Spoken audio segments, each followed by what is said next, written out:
जय भोलेनाथ। प्यारे भक्त बंधुओं, जीवन का यह सत्य है कि जिस मनुष्य के हृदय में संकल्प का सूर्य उदय होता है, उसके भाग्य का अंधकार स्वयं ही मिटने लगता है।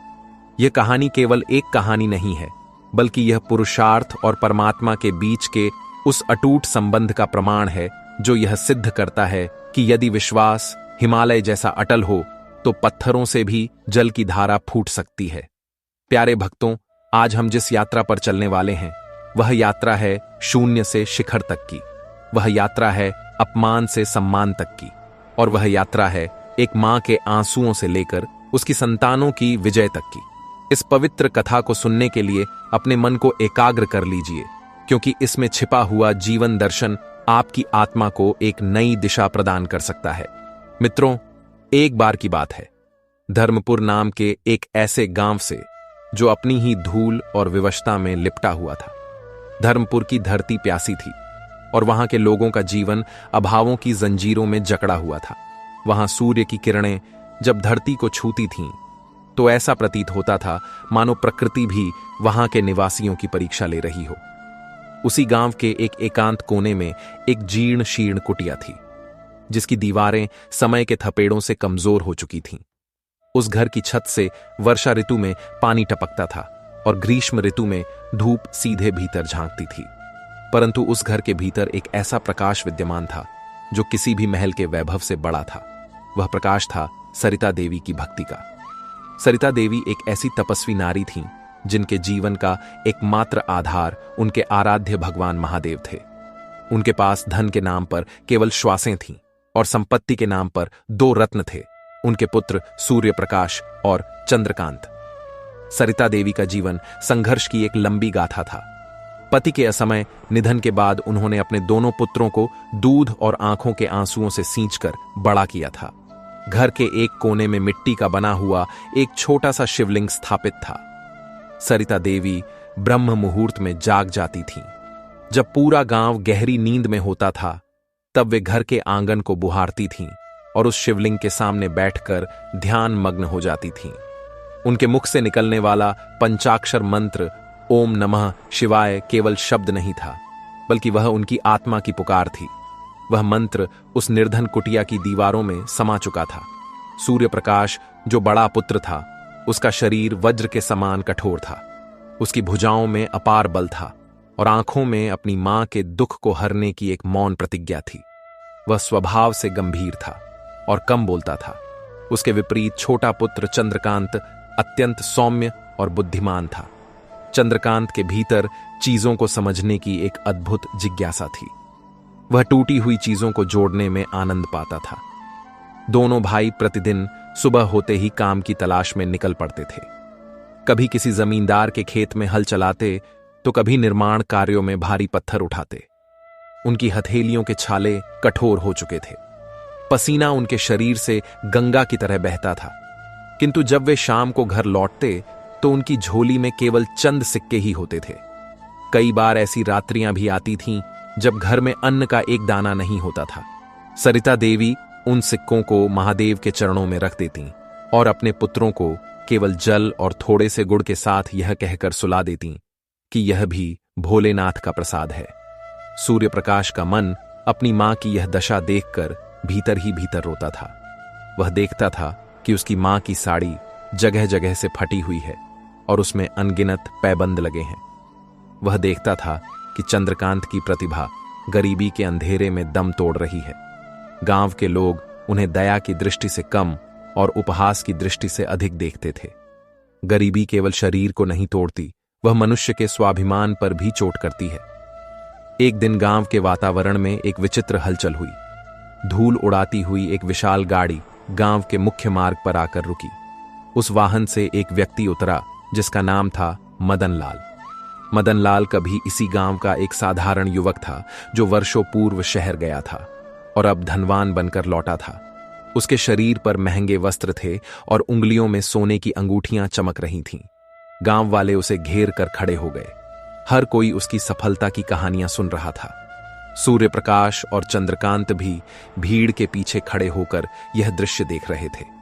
सूर्य प्रकाश ने मदन लाल को देखा और फिर अपनी फटी हुई कमीज को।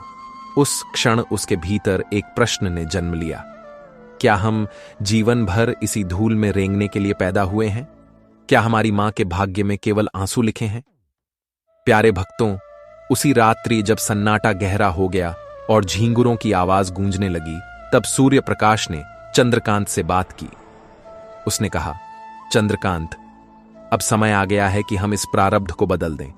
यदि हम यहीं रहे तो एक दिन इसी अभाव में मर जाएंगे। हमें शहर जाना होगा। हमें संघर्ष की अग्नि में तब तक तप करना होगा जब तक कि हम कुंदन न बन जाएं। चंद्रकांत की आंखों में भी वही संकल्प था। दोनों भाइयों ने निर्णय ले लिया। वे अपनी मां के पास गए, जो अपने ध्यान में लीन थीं। जब सरिता देवी ने अपने पुत्रों का निर्णय सुना तो एक पल के लिए उनका मातृ हृदय कांप उठा। शहर की निष्ठुरता के किस्से उन्होंने सुन रखे थे। वह जानती थीं कि शहर एक ऐसा जंगल है जहां कमजोर को निगल लिया जाता है। परंतु जब उन्होंने अपने पुत्रों के मस्तक पर एक दिव्य तेज देखा तो उन्हें लगा कि यह उनकी नहीं बल्कि महादेव की इच्छा है। विदाई की वह बेला थी। सरिता देवी ने अपनी पुरानी संदूक से एक छोटी सी पोटली निकाली। उसमें उन्होंने महादेव के चरणों की भस्म और कुछ सूखी रोटियां बांधी थीं। उन्होंने वह पोटली सूर्य प्रकाश के हाथों में सौंपते हुए कहा, मेरे बच्चों, संसार तुम्हें झुकाने का प्रयास करेगा, प्रलोभन तुम्हें डिगाने का प्रयास करेंगे, परंतु तुम अपने धर्म और ईमानदारी को कभी मत छोड़ना। याद रखना, जब भी तुम संकट में घिर जाओ तो अपनी अंतरात्मा में देखना, वहां तुम्हें महादेव का वास मिलेगा। उन्होंने चंद्रकांत के माथे को चूमा और कहा, तुम्हारी बुद्धि ही तुम्हारा सबसे बड़ा अस्त्र है। इसका उपयोग सदैव कल्याण के लिए करना। मां के चरण स्पर्श करके दोनों भाई उस अंधेरे रास्ते पर निकल पड़े। उनके पास धन नहीं था, वाहन नहीं था और कोई पहचान नहीं थी। उनके पास केवल एक पूंजी थी और वह थी मां का आशीर्वाद। गांव की सीमा पार करते ही एक नई दुनिया उनका स्वागत करने के लिए तैयार थी। शहर पहुंचने का मार्ग लंबा और कष्टप्रद था। वे मीलों पैदल चले। धूप ने उन्हें जलाया और पत्थरों ने उनके पैरों को घायल किया, परंतु उनके कदम नहीं रुके। जब वे महानगर की सीमा पर पहुंचे तो वहां का दृश्य देखकर वे स्तब्ध रह गए। ऊंची इमारतें आकाश को भेद रही थीं। सड़कों पर वाहनों का शोर किसी युद्ध के जैसा था। यहां हवा में धूल नहीं बल्कि धुआं था। शहर की चकाचौंध ने एक पल के लिए उनकी आंखों को भ्रमित कर दिया, परंतु शहर ने उनका स्वागत फूलों से नहीं किया। उसने उनका स्वागत तिरस्कार से किया। सूर्य प्रकाश और चंद्रकांत काम की तलाश में दर दर भटके। वे कारखानों के द्वारों पर गए, दुकानों पर गए, निर्माण स्थलों पर गए, परंतु हर जगह उन्हें धक्के मिले। कोई कहता कि तुम गंवार हो तो कोई कहता कि यहां काम नहीं है। एक जगह तो एक सुरक्षाकर्मी ने उन्हें चोर समझकर डंडे मारकर भगा दिया। शहर का वह क्रूर चेहरा उनके सामने आ रहा था। जहां मनुष्य की कीमत उसके कपड़ों से आंकी जाती थी, उसके चरित्र से नहीं। कई दिन बीत गए। मां की दी हुई रोटियां कब की समाप्त हो चुकी थीं। अब उनके पेट में भूख की ज्वाला धधक रही थी। वे दिन भर काम मांगते और रात को फुटपाथ पर या किसी पुल के नीचे सिकुड़कर सो जाते। प्यारे भक्तों, वह चौथी रात थी जब आकाश ने अपना प्रकोप दिखाया। भयंकर वर्षा होने लगी। बिजली की कड़कड़ाहट से धरती कांप रही थी। वे दोनों एक पुराने पुल के नीचे शरण लिए हुए थे। ठंड उनके शरीर को मार रही थी। चंद्रकांत बुखार से तप रहा था। उसने कांपते हुए स्वरों में पूछा, भैया, क्या मां की प्रार्थनाएं झूठी थीं? क्या ईश्वर हमें भूल गया है? हम यहां भूखे मर रहे हैं और कोई हमारी सुध लेने वाला नहीं है। सूर्य प्रकाश ने अपने छोटे भाई को छाती से लगा लिया। उसकी अपनी आंखों में भी आंसू थे, परंतु उसने अपना धैर्य नहीं खोया। उसने जेब से वह भस्म निकाली और चंद्रकांत के माथे पर लगा दी। उसने कहा, चंद्रकांत, स्मरण करो मां के शब्दों को। यह विपत्ति हमारा अंत नहीं है, यह हमारी परीक्षा है। सोना आग में तप कर ही शुद्ध होता है। महादेव देख रहे हैं, बस तुम विश्वास मत खोना। उसी समय उस घोर अंधकार और वर्षा के बीच एक चमत्कार हुआ। एक वृद्ध साधु वहां से गुजर रहे थे। उनके हाथ में एक कमंडल था और मुख पर एक अलौकिक तेज। प्यारे भक्तों, उन्होंने उन दोनों भाइयों को देखा। उनकी दृष्टि में करुणा का सागर था। वे उनके पास आए और बिना कुछ पूछे उन्हें अपने कमंडल से गर्म दूध और कुछ फल दिए। साधु ने कहा, पुत्र, इस नगर का हृदय पत्थर का हो सकता है, परंतु परमात्मा की कृपा यहां भी बरसती है। निराश मत हो। कल प्रातःकाल तुम नगर के पूर्वी छोर पर स्थित उस विशाल लौह कारखाने में जाना। वहां तुम्हारी प्रतीक्षा की जा रही है। इतना कहकर वह साधु उस वर्षा में कहीं विलीन हो गए। सूर्य प्रकाश और चंद्रकांत समझ नहीं पाए कि वह कौन थे, परंतु उस भोजन ने उनके भीतर प्राण फूंक दिए थे। अगली सुबह एक नई आशा के साथ वे उस कारखाने के द्वार पर पहुंचे।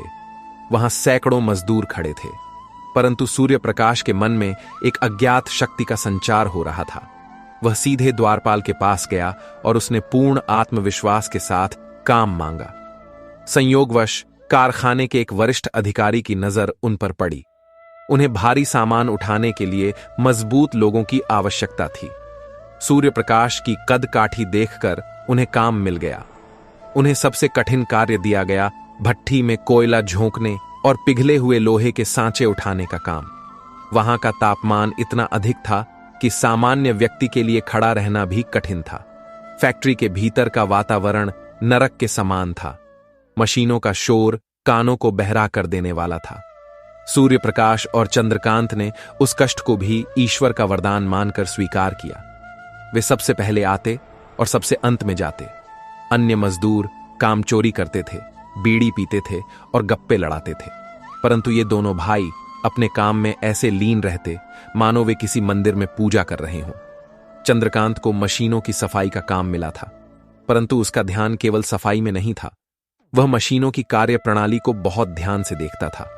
कारखाने में एक मुख्य मिस्त्री थे जिनका नाम विश्वनाथ जी था। वे अत्यंत अनुभवी और कड़े स्वभाव के व्यक्ति थे। एक दिन कारखाने की सबसे मुख्य मशीन अचानक रुक गई। यह एक विदेशी मशीन थी जिस पर पूरा उत्पादन निर्भर था। मशीन के रुकते ही हाहाकार मच गया। मालिक दौड़े आए। विश्वनाथ जी ने बहुत प्रयास किया, पुर्जे खोल दिए, परंतु खराबी पकड़ में नहीं आ रही थी। मशीन के न चलने का अर्थ था लाखों का नुकसान। सभी इंजीनियर हार मान चुके थे। वे कहने लगे कि अब विदेशी इंजीनियर को बुलाना पड़ेगा। प्यारे भक्तों, तभी भीड़ को चीरते हुए एक दुबला पतला लड़का आगे आया। वह चंद्रकांत था। उसके कपड़े तेल और गंदगी से सने थे। उसने अत्यंत विनम्रता से हाथ जोड़कर कहा, बाबूजी, यदि आप अनुमति दें तो क्या मैं एक बार देख सकता हूं? वहां खड़े इंजीनियर हंस पड़े। वे बोले, जो काम हम नहीं कर पाए वह यह सफाई करने वाला लड़का करेगा। विश्वनाथ जी ने उसे डांटना चाहा, परंतु सूर्य प्रकाश ने आगे बढ़कर कहा, साहब, मेरे भाई के हाथों में जादू है, उसे एक अवसर दीजिए। मालिक ने हताशा में अनुमति दे दी। चंद्रकांत ने अपनी आंखें बंद कीं और मशीन पर हाथ रखा। उसने मशीन के कंपन को महसूस किया। फिर उसने एक छोटा सा पेचकस उठाया और मशीन के एक अत्यंत संकरे हिस्से में डालकर एक मामूली से नट को कस दिया। जैसे ही स्विच दबाया गया, मशीन पूरी शक्ति के साथ चल पड़ी। प्यारे भक्तों, वहां खड़े सभी लोग हैरान रह गए। जो काम बड़े बड़े विद्वान नहीं कर सके, वह एक साधारण मजदूर ने कर दिखाया था। विश्वनाथ जी की आंखों में आंसू आ गए। उन्होंने चंद्रकांत को गले लगा लिया और कहा, बेटा, तू साधारण नहीं है, तेरे भीतर विश्वकर्मा का वास है। उसी दिन से उनका जीवन बदल गया। विश्वनाथ जी ने चंद्रकांत को अपना शिष्य बना लिया और उसे मशीनों की बारीकियां सिखाई। सूर्य प्रकाश को प्रबंधन का कार्य सौंपा गया। अब उनके पास धन था, प्रतिष्ठा थी और सुख सुविधाएं थीं। वे अपनी मां को पैसे भेजते थे, परंतु कहानी का असली मोड़ अभी आना बाकी था। कुछ वर्षों बाद जब वे दोनों भाई सफलता के शिखर पर थे, तब उनके मन में एक विचार आया। सूर्य प्रकाश ने कहा, चंद्रकांत, हम यहां शहर में सुखी हैं, परंतु हमारे गांव के किसान आज भी उसी गरीबी में जी रहे हैं। हमारे पास जो ज्ञान है उसका उपयोग यदि हम अपनी मिट्टी के लिए नहीं करेंगे तो यह सफलता व्यर्थ है। चंद्रकांत भी यही चाहता था। उन्होंने अपनी जमा पूंजी उठाई और अपने गुरु विश्वनाथ जी का आशीर्वाद लेकर वापस धर्मपुर लौटने का निर्णय लिया। जब वे गांव लौटे तो मां सावित्री की खुशी का ठिकाना न रहा। उन्होंने अपने बेटों को नहीं बल्कि उनके संकल्प को गले लगाया। सूर्य प्रकाश और चंद्रकांत ने घर के पीछे की जमीन पर एक छोटी सी कार्यशाला आरंभ की, जिसका नाम रखा शिव शक्ति उद्योग। उनका उद्देश्य था किसानों के लिए सस्ते और मजबूत कृषि यंत्र बनाना। वे चाहते थे कि किसान की मेहनत कम हो और उपज बढ़े। उन्होंने दिन रात एक कर दिया, परंतु अच्छाई की राह में बाधाएं तो आती ही हैं। उस क्षेत्र का एक दबंग व्यक्ति था जिसका नाम था भैरव सिंह। भैरव सिंह किसानों को महंगे दामों पर घटिया औजार बेचता था और सूदखोरी का धंधा करता था। जब उसने देखा कि 2 लड़के उसकी सत्ता को चुनौती दे रहे हैं तो वह क्रोध से भर गया। उसे लगा कि यदि शिव शक्ति उद्योग सफल हो गया तो उसकी दुकान बंद हो जाएगी। भैरव सिंह ने षड्यंत्र रचना शुरू किया। उसने गांव में अफवाह फैला दी कि ये दोनों भाई शहर से चोरी करके भागे हैं और इनका बनाया सामान रद्दी है। आरंभ में गांव वालों ने उनकी बातों पर विश्वास नहीं किया। सूर्य प्रकाश और चंद्रकांत धैर्य के साथ काम करते रहे। एक दिन एक गरीब किसान रामदीन उनके पास आया। उसे एक हल चाहिए था। उसने अपनी जीवन भर की कमाई देकर उनसे हल खरीदा, परंतु अगली ही सुबह रामदीन क्रोध में चिल्लाता हुआ उनकी कार्यशाला पर आया। उसके हाथ में टूटा हुआ हल था। उसने सबके सामने सूर्य प्रकाश को अपशब्द कहे और हल उनके पैरों में फेंक दिया। भीड़ जमा हो गई। भैरव सिंह के आदमी भीड़ में आग में घी डालने का काम कर रहे थे। वे चिल्ला रहे थे कि इन ठगों को गांव से निकालो। प्यारे भक्तों, यह चंद्रकांत के हुनर और सूर्य प्रकाश की ईमानदारी पर बहुत बड़ा प्रश्न चिन्ह था। चंद्रकांत ने जब टूटे हुए हल को देखा तो उसे समझते देर नहीं लगी कि यह हल काम करते हुए नहीं टूटा है, बल्कि इसे तेजाब डालकर कमजोर किया गया था। यह भैरव सिंह की काली करतूत थी। सूर्य प्रकाश का रक्त खौल उठा। वह चाहता तो अभी सच बोलकर भैरव सिंह का पर्दाफाश कर सकता था, परंतु उसने संयम रखा। उसने रामदीन के पैर पकड़ लिए और कहा, काका, इसमें आपकी कोई गलती नहीं है। मैं आपको नया हल बनाकर दूंगा और तब तक आपके खेत में मैं स्वयं काम करूंगा। सूर्य प्रकाश की यह विनम्रता देखकर भीड़ शांत हो गई। भैरव सिंह को लगा कि उसकी चाल कामयाब हो गई। उसने अगला वार किया। उसने शहर के सभी कच्चे माल के व्यापारियों को डरा धमकाकर और पैसे खिलाकर अपने पक्ष में कर लिया। उसने यह सुनिश्चित किया कि सूर्य प्रकाश को कहीं से भी लोहा और इस्पात न मिले। जब कच्चा माल समाप्त हो गया तो शिव शक्ति उद्योग बंद होने की कगार पर आ गया। भट्टियां ठंडी पड़ गई, मजदूर बेकार हो गए। भैरव सिंह गांव के चौराहे पर खड़ा होकर कहता कि मैंने कहा था ना कि ये शहर के बाबू यहां नहीं टिक पाएंगे। सूर्य प्रकाश अत्यंत निराश हो गया। वह अपनी मां के पास गया और रो पड़ा। उसने कहा, मां, अब सब समाप्त हो गया है। चारों ओर से रास्ते बंद हैं। सरिता देवी ने अपने पुत्र के सिर पर हाथ फेरा और कहा, बेटा, जब मनुष्य के सारे दरवाजे बंद हो जाते हैं तब महादेव का द्वार खुलता है। यदि छोटे व्यापारी डर गए हैं तो क्या हुआ? तुम सीधे उस स्रोत के पास जाओ जहां से ये नदियां निकलती हैं। तुम हार मानने के लिए पैदा नहीं हुए हो। मां की वाणी ने उसमें नई ऊर्जा भर दी।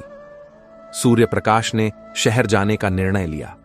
वह सीधे राज्य के सबसे बड़े इस्पात निर्माता के पास पहुंचा। वहां भी उसे अपमान सहना पड़ा। बड़े व्यापारियों ने उसे मिलने का समय नहीं दिया, परंतु सूर्य प्रकाश ने हार नहीं मानी। वह कई दिनों तक कार्यालय के बाहर बैठा रहा। अंततः उसकी जिद के आगे झुककर कंपनी के मालिक ने उसे बुलाया। सूर्य प्रकाश ने उन्हें अपनी कोई झूठी कहानी नहीं सुनाई। उसने सत्य बताया। उसने बताया कि कैसे वे किसानों के जीवन को बदलना चाहते हैं। उसने अपनी मां के संघर्ष और अपने भाई की प्रतिभा के बारे में बताया। उसकी आंखों की सच्चाई ने उस बड़े व्यापारी का दिल जीत लिया। न केवल उसे कच्चा माल मिला, बल्कि उसे भुगतान के लिए भी समय मिल गया। जब लोहे से लदे ट्रक गांव में पहुंचे तो भैरव सिंह के होश उड़ गए।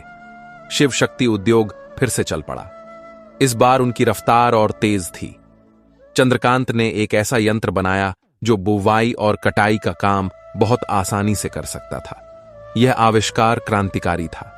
इसकी खबर सरकार तक पहुंची।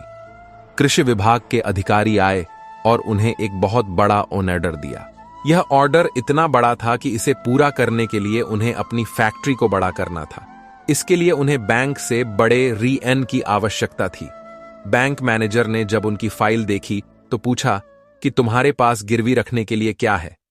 सूर्य प्रकाश ने अपनी मां की दी हुई वह पुरानी पोटली निकाली जिसमें भस्म थी।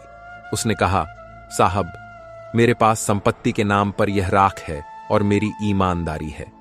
यदि मैं असफल हुआ तो मैं जीवन भर आपका दास बनकर रहूंगा, परंतु मेरे गांव के विकास को मत रोकिए। मैनेजर उस युवक के आत्मविश्वास को देखकर हिल गया।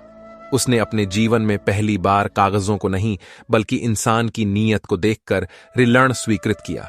प्यारे भक्तों, समय बीतता गया। शिव शक्ति उद्योग अब एक विशाल वट वृक्ष बन चुका था। भैरव सिंह का अहंकार टूट चुका था। वह अब एक अकेला और उपेक्षित व्यक्ति था। उसकी संपत्ति तो थी, परंतु सम्मान नहीं था। अंततः उसे अपनी गलती का एहसास हुआ। वह एक दिन सूर्य प्रकाश के घर आया और उसके पैरों में गिरकर क्षमा मांगने लगा। सूर्य प्रकाश ने उसे उठाया और गले लगा लिया। उसने कहा कि क्षमा वीरों का आभूषण है। अब वह समय आया जब मां सावित्री ने अपने पुत्रों से अपनी अंतिम इच्छा प्रकट की। उन्होंने कहा कि मैं चाहती हूं कि तुम दोनों विवाह कर लो, परंतु मेरी शर्त यह है कि बहुएं किसी धनवान घर की नहीं बल्कि संस्कारी और सादगी पसंद होनी चाहिए। सूर्य प्रकाश और चंद्रकांत ने मां की आज्ञा का पालन किया। उन्होंने गांव की ही 2 साधारण कन्याओं से विवाह किया जो अनाथ थीं और सिलाई करके अपना जीवन चलाती थीं। यह विवाह अत्यंत सादगी से हुआ। कोई दिखावा नहीं, कोई दहेज नहीं। विवाह के पश्चात पूरा परिवार कुलदेवता के मंदिर में गया। वहां सरिता देवी ने अपने बेटों और बहुओं के साथ महादेव का अभिषेक किया। उन्होंने कहा, बेटा, यह दौलत, यह शोहरत सब आने जाने वाली छाया है। असली धन वह संतोष है जो रात को चैन की नींद देता है। तुम दोनों ने सिद्ध कर दिया कि यदि नीयत साफ हो और मेहनत सच्ची हो तो कीचड़ में भी कमल खिल सकता है।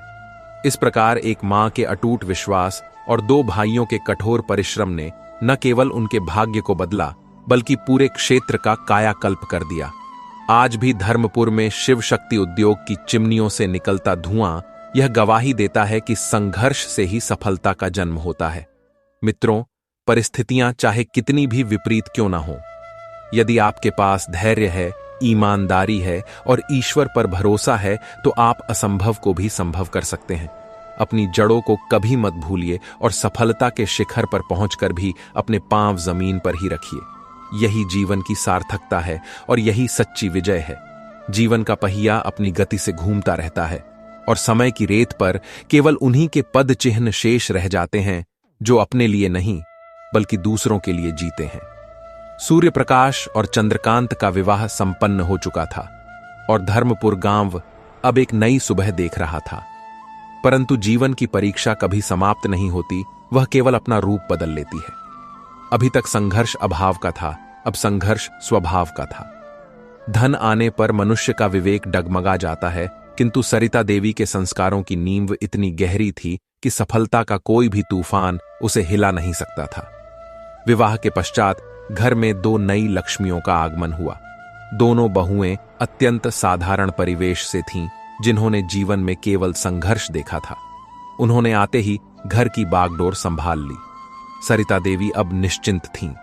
वे अपना अधिकांश समय महादेव के ध्यान में और गांव के छोटे बच्चों को रामायण और महाभारत की कहानियां सुनाने में व्यतीत करती थीं। उधर शिव शक्ति उद्योग अब केवल एक कारखाना नहीं रह गया था, वह उस क्षेत्र के लिए एक मंदिर बन चुका था। सूर्य प्रकाश ने एक नियम बनाया था कि कारखाने में कार्य आरंभ होने से पूर्व सभी मजदूर और मालिक एक साथ मिलकर प्रार्थना करेंगे। वहां कोई छोटा नहीं था और कोई बड़ा नहीं था।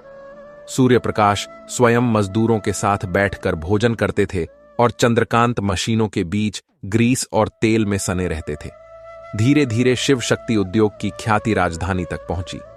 बड़े बड़े उद्योगपति यह देखने आते थे कि गांव के 2 साधारण युवक बिना किसी प्रबंधन की डिग्री के इतना विशाल साम्राज्य कैसे चला रहे हैं। एक बार शहर से एक बहुत बड़ा निवेशक आया। उसने सूर्य प्रकाश के सामने प्रस्ताव रखा कि यदि आप अपनी कंपनी का कुछ हिस्सा हमें बेच दें तो हम इसे विदेशों तक ले जाएंगे और आप दोनों को अरबों रुपए मिलेंगे। सूर्य प्रकाश ने विनम्रता से हाथ जोड़कर कहा, श्रीमान, यह कंपनी व्यापार के लिए नहीं है, यह सेवा के लिए है। यदि हम इसे बेच देंगे तो यह केवल लाभ कमाने की मशीन बन जाएगी और मेरे गांव के किसान फिर से शोषित होने लगेंगे। हमें अरबों रुपए नहीं चाहिए, हमें अपने लोगों के चेहरों पर संतोष चाहिए। निवेशक उनका यह उत्तर सुनकर निरुत्तर हो गया। उसे समझ आ गया कि यहां दौलत नहीं, नीयत का सिक्का चलता है। प्यारे भक्तों, समय बीतता गया और एक वर्ष ऐसा आया जब प्रकृति ने फिर से अपनी कठोर परीक्षा ली। उस वर्ष वर्षा नहीं हुई, आकाश से आग बरस रही थी, नदियां सूखने लगीं और कुओं का जल स्तर पाताल में चला गया। धर्मपुर और आसपास के गांवों में हाहाकार मच गया। किसानों के पास शिव शक्ति उद्योग के बनाए हुए बेहतरीन हल और मशीनें तो थीं, परंतु जब धरती में नमी ही नहीं थी तो वे यंत्र किस काम के। खेतों में दरारें पड़ गईं और मवेशी प्यास से मरने लगे। गांव के लोग अपना घर बार छोड़कर शहर की ओर पलायन करने लगे। यह दृश्य देखकर सूर्य प्रकाश और चंद्रकांत का हृदय द्रवित हो उठा। उनकी फैक्ट्री चल रही थी, उनके पास धन था, परंतु उनके अपने लोग प्यास से तड़प रहे थे। एक रात्रि दोनों भाई अपनी मां के पास बैठे थे। सूर्य प्रकाश ने कहा, मां, हमारे पास सब कुछ है, परंतु हम इस सूखे से कैसे लड़ें? यदि गांव उजड़ गया तो हमारी सफलता का क्या अर्थ रह जाएगा? सरिता देवी ने अपनी धुंधली आंखों से आकाश की ओर देखा और कहा, बेटा, महादेव ने जटाओं में गंगा को धारण किया था ताकि धरती की प्यास बुझ सके। तुम उनके भक्त हो, केवल हाथ पर हाथ रखकर मत बैठो। यदि आकाश जल नहीं दे रहा तो तुम्हें पाताल से जल लाना होगा या दूर बहती नदी की धारा को मोड़ना होगा। यह कार्य कठिन है परंतु असंभव नहीं। मां की बात ने चंद्रकांत के मस्तिष्क को झकझोर दिया। उसने रात भर पुराने नक्शे और जमीन की बनावट का अध्ययन किया। अगले दिन उसने सूर्य प्रकाश से कहा, भैया, गांव से 20 मील दूर एक छोटी नदी बहती है जो पहाड़ों से आती है। यदि हम वहां से एक नहर खोदकर गांव के बड़े तालाब तक ले आएं तो न केवल पीने का पानी मिलेगा बल्कि सिंचाई की समस्या भी सदा के लिए समाप्त हो जाएगी। परंतु यह कार्य सरकार का है और इसमें करोड़ों का खर्च आएगा और समय भी बहुत लगेगा। सूर्य प्रकाश ने एक क्षण भी नहीं सोचा। उसने कहा, हम सरकार की प्रतीक्षा नहीं करेंगे। यदि हम प्रतीक्षा करते रहे तो गांव श्मशान बन जाएगा। हम अपनी सारी जमा पूंजी लगा देंगे, फैक्ट्री गिरवी रखनी पड़े तो रख देंगे, परंतु पानी लाकर रहेंगे। अगले ही दिन गांव में घोषणा कर दी गई, शिव शक्ति उद्योग का काम रोक दिया गया। फैक्ट्री के सभी मजदूर और मशीनें अब नहर खोदने के काम पर लग गईं। सूर्य प्रकाश ने अपनी सारी संपत्ति दांव पर लगा दी। यह एक पागलपन भरा निर्णय था। लोग कहने लगे कि ये दोनों भाई अब बर्बाद हो जाएंगे। 20 मील लंबी नहर खोदना कोई बच्चों का खेल नहीं था। तपती धूप में सूर्य प्रकाश और चंद्रकांत स्वयं कुदाल लेकर सबसे आगे खड़े हुए। उन्हें देखकर गांव का हर बच्चा, बूढ़ा और जवान साथ हो लिया। जो लोग पलायन कर रहे थे वे भी रुक गए। भैरव सिंह, जो अब पूरी तरह बदल चुका था, उसने अपने बैलों और ट्रैक्टरों को इस काम में लगा दिया। यह अब केवल 2 भाइयों का प्रोजेक्ट नहीं था, यह जन आंदोलन बन चुका था। सुबह से रात तक हजारों हाथ मिट्टी खोदते। चंद्रकांत अपनी इंजीनियरिंग की कुशलता से रास्ते की बाधाओं को दूर करता। कभी चट्टानें आती तो कभी टीले, परंतु उनके हौसले के सामने पहाड़ भी बोने साबित हो रहे थे। 1 महीना बीत गया, 2 महीने बीत गए, जमा पूंजी समाप्त होने लगी। सूर्य प्रकाश को अपनी पत्नियों के गहने तक बेचने पड़े, परंतु किसी के माथे पर टेंशन नहीं थी। सरिता देवी रोज कार्यस्थल पर जाती और मजदूरों के लिए भोजन बनाती। उनकी उपस्थिति ही सबके लिए ऊर्जा का स्रोत थी। प्यारे भक्तों, अंततः वह दिन आया जब नहर गांव के तालाब के मुहाने तक पहुंच गई। उधर पहाड़ी नदी पर छोटा बांध बनाकर पानी को मोड़ दिया गया। पूरा गांव तालाब के किनारे खड़ा था। सबकी सांसें अटकी हुई थीं। जैसे ही अंतिम बाधा हटाई गई, कलकल करती हुई जलधारा नहर में प्रवेश कर गई। सूखी धरती पर पानी के स्पर्श की आवाज किसी संगीत से कम नहीं थी। देखते ही देखते वह विशाल तालाब, जो धूल का मैदान बन चुका था, जल से लबालब भर गया। पक्षी चहचहाने लगे और प्यासी धरती की सौंधी सुगंध चारों ओर फैल गई। लोग खुशी से नाचने लगे। किसी ने सूर्य प्रकाश को कंधे पर उठा लिया तो कोई चंद्रकांत की जय जयकार करने लगा। परंतु ये दोनों भाई भीड़ से निकलकर अपनी मां के चरणों में गिर पड़े। सरिता देवी ने अपने आंसुओं से उनका अभिषेक किया। आज उन्होंने प्रकृति को भी हरा दिया था। इस घटना ने सूर्य प्रकाश और चंद्रकांत को महामानव बना दिया। अब वे केवल उद्योगपति नहीं थे, वे लोकनायक थे। सरकार ने उन्हें सम्मानित किया और उनकी इस नहर परियोजना को एक मॉडल मानकर पूरे राज्य में लागू किया। गांव में खुशहाली लौट आई, खेत फिर से लहलहा उठे। शिव शक्ति उद्योग अब कृषि यंत्रों के साथ साथ जल संरक्षण के क्षेत्र में भी काम करने लगा। समय अपनी गति से चलता रहा। सरिता देवी अब अत्यंत वृद्ध हो चुकी थीं। उनका शरीर कमजोर हो गया था, परंतु उनकी आत्मा पूर्ण रूप से तृप्त थी। एक पूर्णिमा की रात्रि उन्होंने अपने पूरे परिवार को बुलाया। सूर्य प्रकाश, चंद्रकांत, उनकी पत्नियां और बच्चे सब उनके बिस्तर के चारों ओर बैठे थे। घर के आंगन में वही पुराना शिवलिंग आज भी उसी स्थान पर था। सरिता देवी ने क्षीण स्वर में कहा, मेरे बच्चों, आज मेरी यात्रा पूर्ण हो रही है। महादेव मुझे बुला रहे हैं। मुझे इस बात की खुशी है कि तुम दोनों ने मेरे दूध की लाज रख ली। तुमने साबित कर दिया कि असली शिव भक्ति माला जपने में नहीं, बल्कि दूसरों के आंसू पोंछने में है। उन्होंने सूर्य प्रकाश का हाथ अपने हाथ में लिया और कहा, बेटा, इस घर की नींव कभी मत भूलना। यह मिट्टी, यह गरीबी और यह संघर्ष ही तुम्हारे असली गुरु हैं। अपनी संतानों को कभी धन का अहंकार मत होने देना। उन्हें बताना कि उनके पिता ने पत्थरों को तोड़कर रास्ता बनाया है। उन्होंने चंद्रकांत की ओर देखा और मुस्कुराई। फिर उन्होंने अपनी आंखें मूंद लीं। उनके होंठों पर अंतिम बार ओम नमः शिवाय का स्पंदन हुआ और एक दिव्य आत्मा अनंत में विलीन हो गई। भक्तों, सरिता देवी का जाना उस परिवार के लिए एक युग का अंत था। पूरा क्षेत्र उनके अंतिम दर्शन के लिए उमड़ पड़ा। ऐसा लग रहा था मानो साक्षात कोई देवी विदा हो रही हो। सूर्य प्रकाश और चंद्रकांत ने अपनी मां का अंतिम संस्कार उसी नहर के किनारे किया जो उन्होंने खो दी थी। मां की चिता की अग्नि ने उन्हें एक नया संकल्प दिया। उन्होंने प्रतिज्ञा की कि वे अपनी मां के नाम पर एक ऐसा विद्याश्रम खोलेंगे जहां गरीब बच्चों को मुफ्त शिक्षा और संस्कार मिलेंगे। वर्षों बीत गए। सूर्य प्रकाश और चंद्रकांत अब वृद्ध हो चले थे। उनके बाल चांदी जैसे श्वेत हो गए थे। नई पीढ़ी ने कारोबार संभाल लिया था।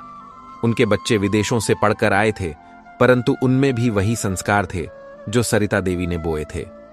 फैक्ट्री अब एक विशाल औद्योगिक नगर में बदल चुकी थी, परंतु आज भी उस आधुनिक कार्यालय के रिसेप्शन पर किसी संस्थापक की तस्वीर नहीं थी, बल्कि उस टूटी हुई कुटिया और सरिता देवी की तस्वीर लगी थी जिसके नीचे लिखा था, प्रार्थना और परिश्रम ही सफलता की कुंजी है। एक शाम सूर्य प्रकाश और चंद्रकांत उसी पुराने पुल के नीचे गए जहां वे वर्षों पहले भूख से तड़पते हुए सोए थे। वहां अब एक सुंदर उद्यान था।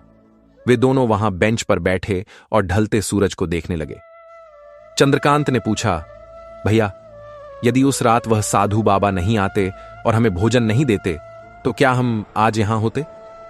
सूर्य प्रकाश मुस्कुराए और बोले, चंद्रकांत, वह साधु कोई और नहीं, स्वयं महादेव की प्रेरणा थी। जब मनुष्य हार नहीं मानता तो परमात्मा किसी न किसी रूप में उसकी सहायता के लिए अवश्य आते हैं। हमारी भूख, हमारी प्यास और हमारा अपमान सब कुछ एक योजना का हिस्सा था। हमें तपाया गया ताकि हम दूसरों को छाया दे सकें। तभी वहां से कुछ युवा मजदूर गुजरे। उन्होंने इन दो बुजुर्गों को देखा और पहचान लिया। वे दौड़कर आए और उनके चरण स्पर्श किए। उनमें से एक युवक बोला, बाबूजी, आपके कारण ही आज मेरे घर में रोटी है। मैंने सुना है आप दोनों कभी इसी फुटपाथ पर सोए थे। क्या यह सच है? सूर्य प्रकाश ने उस युवक के सिर पर हाथ रखा और कहा, हां बेटा, यह सच है। और याद रखना, यह फुटपाथ ही मेरा सिंहासन है। जिस दिन तुम अपनी जमीन को भूल जाओगे, उस दिन तुम्हारा आसमान भी तुमसे छिन जाएगा। भक्त बंधुओं, जीवन में कोई भी स्थिति स्थायी नहीं होती। गरीबी अभिशाप नहीं, बल्कि एक अवसर है जो आपको अंदर से मजबूत बनाता है। सूर्य प्रकाश और चंद्रकांत के पास कोई जादुई छड़ी नहीं थी। उनके पास था तो केवल अपनी मां का आशीर्वाद और अपने बाहुबल पर विश्वास। उन्होंने कभी शॉर्टकट नहीं अपनाया। उन्होंने कभी किसी का हक नहीं मारा। उन्होंने विपत्तियों को भी महादेव का प्रसाद मानकर ग्रहण किया। प्यारे भक्तों, समय के पहिए की गति को कोई नहीं रोक सकता, और देखते ही देखते सूर्य प्रकाश और चंद्रकांत के बालों की सफेदी ने उनके अनुभवों की गहराई को और बढ़ा दिया। शिव शक्ति उद्योग अब केवल एक कारखाना नहीं था, बल्कि वह एक वटवृक्ष बन चुका था जिसकी छांव में हजारों परिवार पल रहे थे। परंतु जैसा कि विधि का विधान है, हर पीढ़ी को अपनी अग्नि परीक्षा से गुजरना पड़ता है। सूर्य प्रकाश और चंद्रकांत के लिए अब चुनौती बाहर की दुनिया से नहीं थी, बल्कि उनके अपने ही घर के भीतर से थी। उनकी संतानें अब बड़ी हो चुकी थीं। सूर्य प्रकाश का पुत्र आर्यन और चंद्रकांत की पुत्री अदिति दोनों ही विदेश से उच्च शिक्षा प्राप्त करके लौटे थे। उनके पास डिग्रियां थीं, आधुनिक विचार थे और व्यापार को बढ़ाने का एक नया जोश था। परंतु उनके पास वह अनुभव नहीं था जो नंगे पांव तपती धूप में चलने से मिलता है। उनके लिए मुनाफा केवल आंकड़ों का खेल था, जबकि उनके पिता और चाचा के लिए मुनाफा लोगों के चेहरों की मुस्कान था। एक दिन कंपनी के वातानुकूलित बोर्ड रूम में एक गंभीर बैठक चल रही थी। आर्यन ने एक प्रेजेंटेशन दी जिसमें उसने एक बहुत बड़ी बहुराष्ट्रीय कंपनी के साथ विलय का प्रस्ताव रखा। उस विदेशी कंपनी का नाम था ग्लोबल एग्रो और वह शिव शक्ति उद्योग को खरीदना चाहती थी। बदले में वे मुंहमांगी कीमत देने को तैयार थे। आर्यन ने उत्साह के साथ कहा, पिताजी काका, यह हमारे लिए एक सुनहरा अवसर है। अगर हम इस डील पर हस्ताक्षर कर देते हैं तो हमारा टर्नओवर 10 गुना बढ़ जाएगा। हम शहर में शिफ्ट हो सकते हैं और हमें अब इस धूल भरे गांव में रहने की आवश्यकता नहीं होगी। अदिति ने भी उसका समर्थन किया। उसने कहा, हां काका, अब हमें स्मार्ट बिजनेस करना चाहिए। गांव के इन छोटे किसानों के साथ कब तक उलझे रहेंगे? ग्लोबल एग्रो के आने से हम अंतर्राष्ट्रीय बाजार में पहुंच जाएंगे। सूर्य प्रकाश और चंद्रकांत चुपचाप उनकी बातें सुन रहे थे। बोर्ड रूम में सन्नाटा था। केवल प्रोजेक्टर की हल्की आवाज आ रही थी। सूर्य प्रकाश की आंखों के सामने वह दृश्य घूम गया जब वे दोनों भाई भूख से तड़पते हुए पुल के नीचे सोए थे। उन्हें अपनी मां सरिता देवी का वह चेहरा याद आया जब उन्होंने अपनी अंतिम सांस लेते हुए कहा था कि इस मिट्टी को कभी मत भूलना। सूर्य प्रकाश ने धीरे से अपनी कुर्सी घुमाई और खिड़की से बाहर देखा, जहां दूर खेतों में किसान पसीना बहा रहे थे।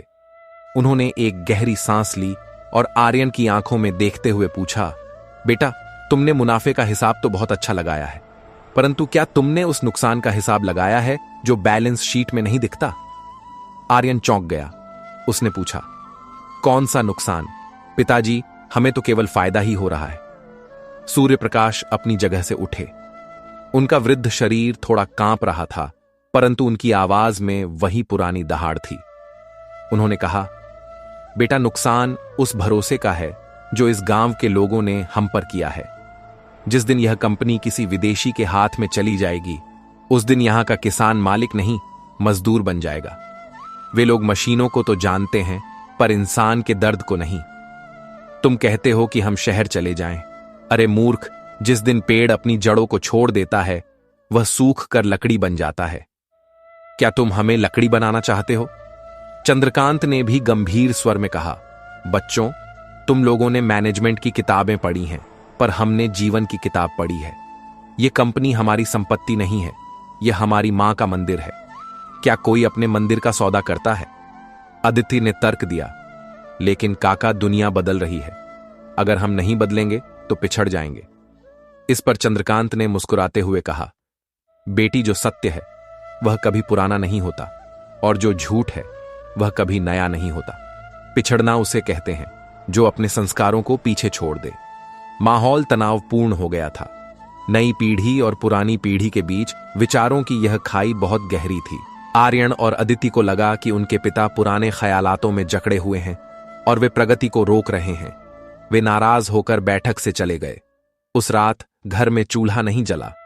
एक अजीब सी खामोशी दीवारों पर रेंग रही थी। सूर्य प्रकाश और चंद्रकांत समझ गए थे कि अब केवल बातों से काम नहीं चलेगा। इन बच्चों को वह दृष्टि देनी होगी जो किताबों में नहीं मिलती। उन्हें जीवन के उस कठोर सत्य से परिचित कराना होगा जिसने शिव शक्ति उद्योग की नींव रखी थी। अगली सुबह सूर्य प्रकाश ने आर्यन और अदिति को जगाया। उन्होंने कहा, तैयार हो जाओ, आज हम एक यात्रा पर जा रहे हैं। आर्यन ने सोचा, शायद पिताजी किसी बिजनेस मीटिंग के लिए जा रहे हैं। उन्होंने अपनी महंगी गाड़ियां निकालनी चाहिए, परंतु सूर्य प्रकाश ने रोका और कहा, नहीं, आज हम गाड़ियों से नहीं जाएंगे। आज हम पैदल जाएंगे, उसी रास्ते पर जिस पर हम 50 साल पहले चले थे। बच्चों को यह अजीब लगा। पर वे बड़ों का आदर करते थे, इसलिए चुपचाप साथ चल पड़े। सूर्य प्रकाश और चंद्रकांत उन्हें गांव की पगडंडियों से होते हुए उस बंजर जमीन की ओर ले गए जहां कभी अकाल पड़ा था और जिसे अब नहर के पानी ने हरा भरा कर दिया था। धूप तेज थी। आर्यन और अदिति के पसीने छूट रहे थे। उनके ब्रांडेड कपड़े धूल से सन गए थे। वे थकने लगे थे। चलते चलते वे एक बूढ़े किसान के घर के पास रुके। वह किसान अपनी खाट पर बैठा था। उसका शरीर जर्जर हो चुका था। जैसे ही उसने सूर्य प्रकाश और चंद्रकांत को देखा, वह लड़खड़ाते हुए उठा और दौड़कर उनके चरणों में गिर पड़ा। वह रोते हुए बोला, बाबूजी आप यहां, मेरे भाग्य जाग गए। सूर्य प्रकाश ने उसे उठाया। वह किसान वही रामदीन था जिसके लिए उन्होंने कभी खेत में हल चलाया था। रामदीन ने अपने पोते को आवाज दी और कहा, देख, ये वही देवता हैं जिन्होंने तेरे दादा की लाज बचाई थी। अगर ये ना होते तो आज हमारे पास यह पक्का मकान और लहलहाते खेत न होते। रामदीन ने आर्यन और अदिति को देखा और हाथ जोड़कर कहा, बेटा, तुम बहुत भाग्यशाली हो कि तुम इन महापुरुषों की संतान हो। इन्होंने अपनी जवानी गला दी ताकि हमारे घरों में चूल्हा जल सके। रामदीन के घर का वह आतिथ्य और उसकी आंखों में वह कृतज्ञता देखकर आर्यन और अदिति का मन कुछ विचलित हुआ। वहां से आगे बढ़कर वे उस पुराने पुल के नीचे पहुंचे जहां अब एक सुंदर बगीचा था। सूर्य प्रकाश वहां एक पत्थर पर बैठ गए। उन्होंने आर्यन और अदिति को अपने पास बैठाया और उस रात की पूरी कहानी सुनाई जब वे भूख से मरने वाले थे और एक साधु ने उन्हें बचाया था। सूर्य प्रकाश ने अपनी जेब से एक पुरानी मटमैली डिब्बी निकाली जिसमें थोड़ी सी भस्म बची थी। उन्होंने कहा, देखो, यह हमारी असली पूंजी है। उस विदेशी कंपनी के अरबों रुपए इस भस्म के एक कण के बराबर भी नहीं है। उन्होंने कहा, बच्चों, व्यापार करना बुरी बात नहीं है, पर जिस व्यापार में संवेदना न हो वह शोषण है। जब तुम्हारा बनाया हुआ एक यंत्र किसी गरीब किसान के चेहरे पर खुशी ला दे। आज अगर तुम कंपनी बेच दोगे तो तुम्हें पैसा तो मिल जाएगा, पर वह सम्मान कभी नहीं मिलेगा जो रामदीन की आंखों में था। और जिस दिन तुम्हारे पास पैसा होगा पर दुआएं नहीं होंगी, उस दिन तुम दुनिया के सबसे गरीब इंसान होगे। सूर्य प्रकाश की बातें सीधे उनके दिल में उतर गईं। अदिति की आंखों से आंसू बहने लगे। उसने महसूस किया कि वह कितनी बड़ी गलती करने जा रही थी। आर्यन ने अपने पिता का हाथ थाम लिया और सिर झुकाकर कहा, पिताजी, मुझे क्षमा कर दें। मैं चकाचौंध में अंधा हो गया था। मैं भूल गया था कि हम वारिस इस दौलत के नहीं बल्कि इस विरासत के हैं। आज मुझे समझ आया कि शिव शक्ति उद्योग की असली कीमत क्या है। वह बिकाऊ नहीं है। उस पल पुरानी और नई पीढ़ी का मिलन हुआ। यह मिलन केवल पिता पुत्र का नहीं था, बल्कि परंपरा और आधुनिकता का था।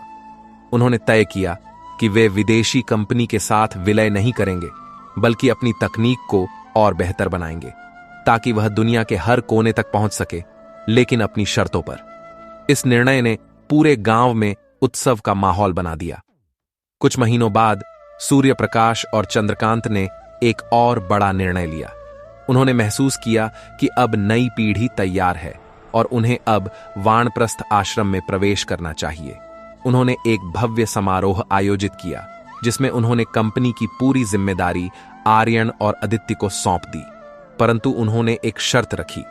उन्होंने आर्यन और अदिति से शपथ ली कि वे हर वर्ष अपनी कमाई का 25% हिस्सा समाज सेवा और शिक्षा में लगाएंगे और कभी भी किसी मजदूर का अपमान नहीं करेंगे।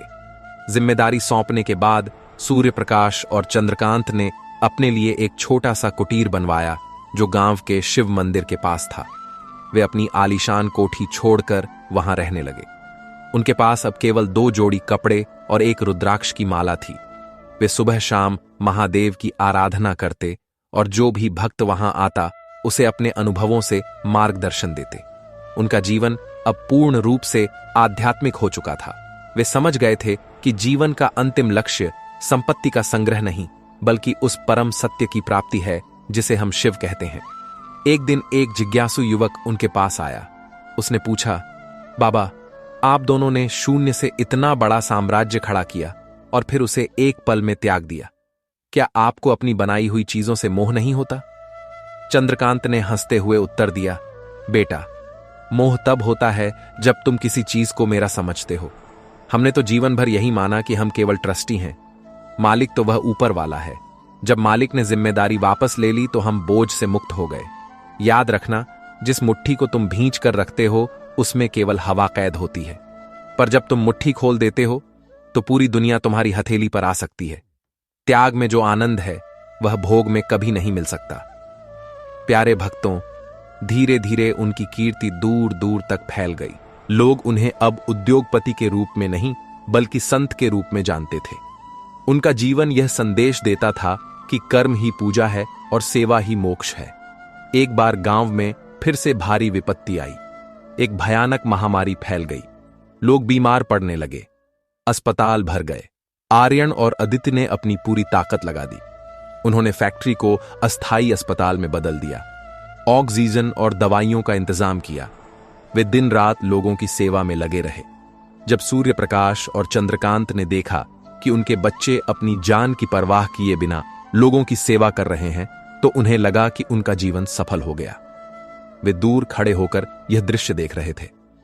सूर्य प्रकाश ने चंद्रकांत के कंधे पर हाथ रखा और कहा, भाई देख, आज हमारी मां की आत्मा कितनी प्रसन्न होगी।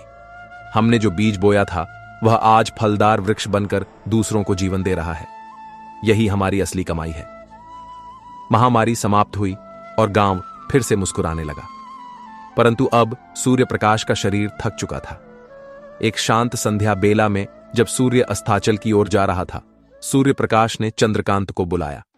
उन्होंने कहा, चंद्रकांत, अब मेरे जाने का समय आ गया है। महादेव का बुलावा आ गया है। चंद्रकांत की आंखों में आंसू थे, पर वह जानता था कि यह विधि का विधान है। सूर्य प्रकाश ने अंतिम बार ओम नमः शिवाय का उच्चारण किया और अपने प्राण त्याग दिए। उनकी मृत्यु पर कोई रोया नहीं, बल्कि पूरा क्षेत्र जयकारों से गूंज उठा।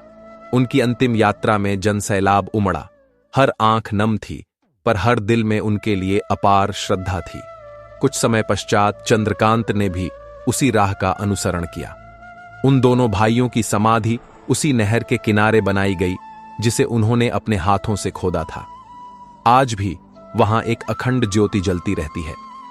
उस स्थान को अब कर्म तीर्थ के नाम से जाना जाता है।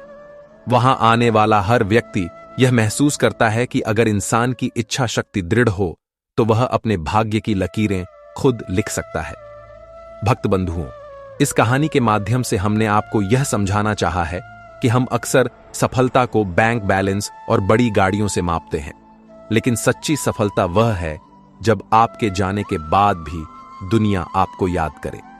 सूर्य प्रकाश और चंद्रकांत ने हमें सिखाया कि जीवन एक यात्रा है जिसमें हमें लेना कम और देना ज्यादा है। उन्होंने हमें बताया कि अपनी जड़ों का सम्मान करो, माता पिता की सेवा करो और कभी भी अपने सिद्धांतों से समझौता मत करो। आज के इस आधुनिक युग में जहां हर कोई एक दूसरे से आगे निकलने की होड़ में लगा है, जहां रिश्तों की अहमियत कम हो गई है, वहां यह कहानी एक आईना है। यह हमें पूछती है कि हम किस दिशा में जा रहे हैं। क्या हम केवल अपने लिए जी रहे हैं या हमारे जीवन का कोई बड़ा उद्देश्य भी है? याद रखिए, जब हम ऊपर जाएंगे तो ईश्वर यह नहीं पूछेगा कि तुमने कितना कमाया, वह पूछेगा कि तुमने कितनों के आंसू पोंछे। इस पवित्र कथा को अपने जीवन में उतारने का प्रयास करें। यदि आप किसी संकट में हैं तो घबराइए मत। अपनी आंखें बंद कीजिए और उस महादेव का स्मरण कीजिए जो कण कण में व्याप्त है। विश्वास रखिए कि आपकी हर समस्या का समाधान आपके भीतर ही छिपा है। बस आवश्यकता है उस सूर्य को जगाने की जो बादलों के पीछे छिपा बैठा है। पुरुषार्थ करते रहिए, फल की चिंता मत कीजिए, क्योंकि महादेव ने आपके लिए जो सोचा है वह आपकी सोच से कहीं ज्यादा बेहतर है। आइए हम सब मिलकर संकल्प लें कि हम भी अपने जीवन को एक दीपक की तरह बनाएंगे जो खुद जलकर दूसरों का मार्ग रोशन करता है। प्रेम से बोलिए, हर हर महादेव, ओम नमः शिवाय।